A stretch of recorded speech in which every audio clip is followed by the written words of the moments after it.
Hello and welcome to this episode of Quakerism. In this episode, we're going to be dealing with a bit of controversy.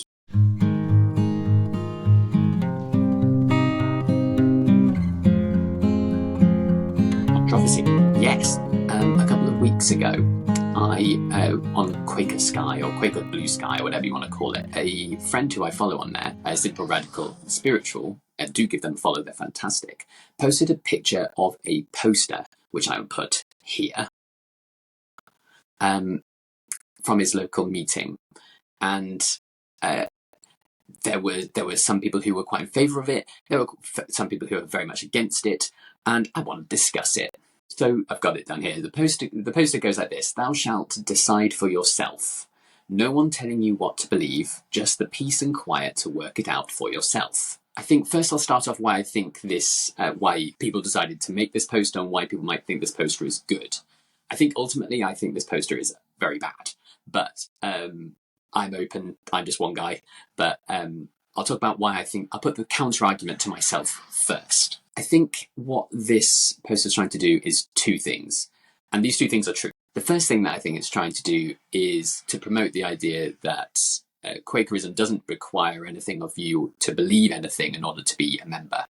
So you don't have to adhere to a certain creed. You don't have to follow any particular religious beliefs in order to become a Quaker or to work harmoniously in a Quaker meeting. And that is fantastic. That is certainly a great pro for Quakerism, and certainly a reason why lots of people come to Quakerism. You know, people who feel maybe bogged down by having to uphold beliefs that they don't necessarily believe in, or feel that that's too over encumbering and want a slightly more freer form of spirituality and religion. So that idea of deciding for yourself is quite a powerful one and fits in quite nicely with our modern day obsession with individuality, which I think is maybe how I would see it in my counter argument, but we're ignoring that for the time being. So people are used to nowadays deciding for themselves. Therefore, is it nice that there is a group out there where that is more allowed.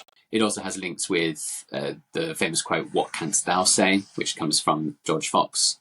I think how it's maybe interpreted here is that, you know, it's about what you believe and what you think is important as regards to, instead of what maybe historically might be considered important or what other faiths might, as a group, say is important. Another thing that I think it's trying to do is to also, it's kind of an anti-Christian slant. And that could be seen as positive, because I think lots of people might be wanting to come to Quakers to kind of move away from formal Christianity and traditional Christianity and looking for something different. Even the way that they've kind of, they designed the poster kind of states this, you know, you've got "thou shalt" in big kind of Gothic script, you know, looking quite old fashioned.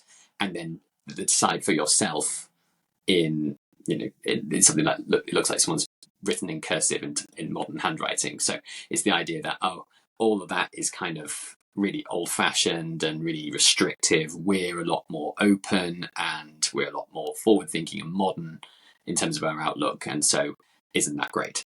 Again, really, I think really made perhaps important to people that have kind of moved away from more traditional formal Christianity, where they've felt maybe left behind by that, or felt oppressed by that, or where that's been really damaging to them, and they're looking for a place where that won't be the case. And I get all of that, but I still think this is not a good poster, and here is why. Well, very firstly, I think grammatically, what on earth? I mean, "thou shalt decide for yourself." Decide on one pronoun.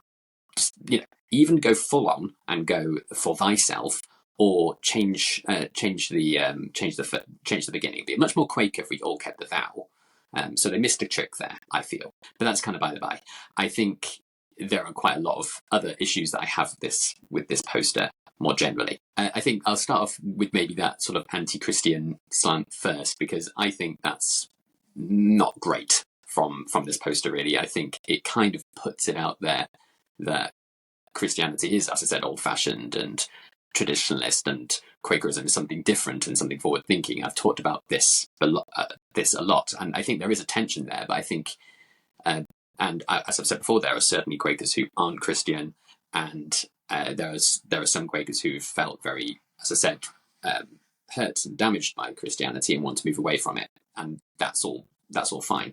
But I think one cannot deny that the importance of Christianity, both in Quaker history and for many Quakers in the world today. So to kind of put it in this angle of Christianity old-fashioned and we're something different, I don't think is really true, and can be quite misleading as well. So if these friends go there, well, these newcomers come to a meeting, and then they pick up the Advices and Queries, for example, and that's filled with God language and Christian language, they might be then very confused. So I think it gives the wrong message. I think, secondly, what I dislike is this idea of the prominence of the individual in this statement. It's all about what your own experience. It's not all about a conversation with the divine. It's not at all a being led on a spiritual journey by something other to yourself or something beyond yourself, which I think, as I said, kind of just plays into the individualism of modern society, and not at all realizing that this is a spiritual journey, and that a spiritual journey requires spiritual guides, and a source as well, or a destination that is beyond ourselves. And just having to decide for yourself kind of diminishes that role, and just makes it's down to me. I decide what I think is true. It's my truth, and all that kind of thing, which again I think is not actually the Quaker message at all. So I think is misleading. If I were to rephrase this, I probably would say something like, to work it out in the light, or something. That's something that at least gives a hint that it's not just you. It's not like you yourself can figure out theology or what the world means all by yourself. I think that is an unhelpful thing to suggest. I think further to that, I mean, where's the community in that statement? That's a boldly individualist statement, and when you consider how important meeting for worship is, and that the fact that we meet as a meeting, as a group, that completely goes against that sentiment. That it, theoretically, if you just read that and that was your only understanding of Quakerism, you'd probably think that, well, it's like meditation then. It's done by yourself. You don't need anyone else to do it. And, that's true. A lot of silent worship, there is a certain amount of stuff that you're doing by yourself. That's definitely true. And you are left with your thoughts and your feelings and in your conversations, and that's true as well. But the Quakers believe firmly that we do that best together, and that the silent meeting for worship is something that we do as a community, not something that we do by ourselves. And I think my final point is just that bit at the end, like just the peace and quiet to work it out by yourself, just the peace and quiet, as if silent meeting for worship is just something that we do. It's just peace and quiet. That's all it is. It's taking away something that's really important to Quaker faith and Quaker theology. This silent meeting. What would Thomas Kelly think of that? Just the peace and quiet. I think that's very poorly phrased. I understand what they're trying to say is that it's very simple. I think that's maybe the angle they would go with. It's we're not singing. We've not got communion. We've not got all this kind of stuff going on. It's really pared back, and it's just peace and quiet. But I think that's demeaning it. I think that's saying that, well, it's just peace and quiet.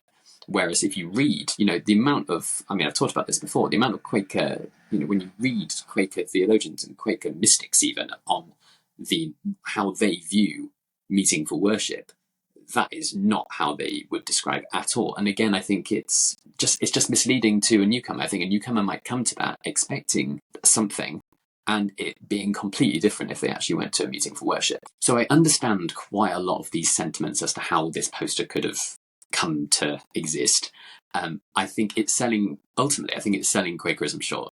I think it's basically saying, oh, it's somewhere where you can go and think by yourself, which I think is just such a shame, because Quakerism isn't that. It's so much more than that. And I think if that's how Quakerism is sold, then I wouldn't be interested in that. I could do that by myself. Why would I need Quakerism to do that? What I would like to know is, what could Quakerism offer me that could mean that I couldn't just do it by myself. What is Quakerism? That means that I need it in order to live a spiritual life. So talking about the importance and the intensity of silent meeting for worship, talking about developing an inward conversation with the divine and sharing those messages and listening to those of others and developing a strong sense of community in the spiritual community at that. I think that's some of the real, not necessarily only, but some of the real strengths of Quakerism. And I think that is something that maybe could be put into a poster somehow. I mean, I'm not an advertisement mastermind, but I think that is getting that as some of our central messages is much more important than simply focusing on some of the aspects in a way that could be very easily misunderstood. Now, granted, I'm trying to be as fair as I can here. I don't want to say that I completely disagree. I understand also that, the purpose of such posters is to grab people's attention and to start those conversations off. And maybe, this sort of poster has been successful and people have come in on the back of that. And I don't want to obviously turn around and say, well, that's rubbish, because if it has worked, then brilliant. And I can imagine that there would be a certain type of person where that sort of sentiment would be very powerful and very provocative and very helpful in terms of helping them make that first step into a meeting house. So I don't want to say it should be removed or we should not use it at all. As I said, ultimately it's about starting conversations. And if it's doing so in a slightly provocative way, even amongst Quakers, then I think that's all for the better, because then people are talking about Quakerism, and that's great, even if it's in contention to it. I suppose this is the problem when you boil down a message to a slogan or a catchphrase. There's always the potential for it to be misinterpreted and actually losing its meaning. But I think there are much better Quaker posters out there. I'll see if I can find them, and I'll maybe decorate around here some good Quaker posters. But again, I suppose I could look at any one of those and I could find downsides to them. No poster is perfect, I suppose. But I think I would not necessarily put this one in my meeting house. What do you think? Have I gone too far? Do you think it's excellent and I'm missing something? Let me know, what do you think? And I'll see you in the next video. Thank you very much for watching the video. If you liked it, please do click on the thumbs up and the subscribe button to get more videos about Quakerism in the UK today. It really does help, and thanks once again.